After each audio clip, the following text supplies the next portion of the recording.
application and the movies application. So they're pretty similar in the design. Let me just... So this is part of the core. Yeah, exactly, the core. So what we have here, a similar design where you can navigate in a dashboard and see the contents on your right. And I will show you the movies, the Walkman, same setup here. You have navigation and contents here. And I will show you the same in album. Sorry, I want one. I should go to the movies application and you will see the same navigation panel.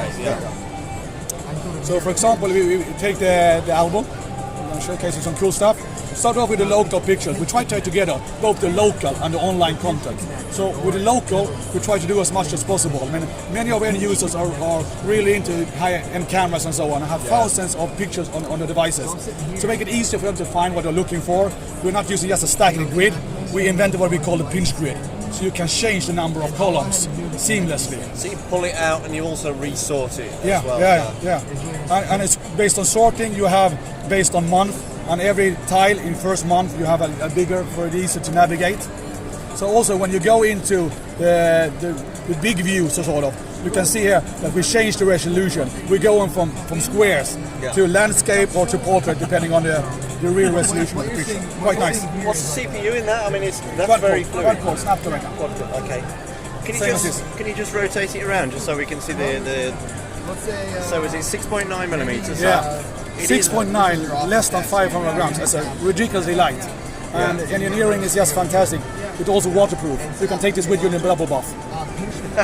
Well, don't forget to sort of close the plugs, otherwise you might have a warranty issue. So what have we got on the side here? Is the volume up and down? Volume button, and we also make sure we have a real easy access to on, off, and to wake it up, because that's a button people use 100 times a day. So I found that with this one here. This is a speaker, one of the speakers. I guess. No, it's not actually. It's for extra charging, for easy access charging for the cradle, and also we have a small accessory with extra use. So if you're running out, just touch it and you easily get an extra charge. Speakers is another story. There's speakers in there, but we have 4 channels out, so you get a 3D surround sound to it all. Okay. So you see speaker in the different corners here, so you don't muffle it off when you hold it either. Okay, that's a good idea. That's good thinking. We did a lot with the geotagging as well. So if you have your pictures geotagged with your camera, we show them on Google Maps here. Hopefully have some internet connection here. So the girl at the demo, she showed like a Google Earth style thing. I'm coming to that one as well. Okay. So this is for the geotag, and we regroup them based on zoom level. You see, they scatter together, and we zoom in, you regroup, and you can always also see what's inside a cluster, what's in it. And if you for some reason doesn't have geotagging on your camera, I mean, GPS has full power, we know that. So we also make sure you can add that afterwards. So let me go back, take a picture in the grid. I don't know if this is geotag, let's see if it's geotag. No, it's not.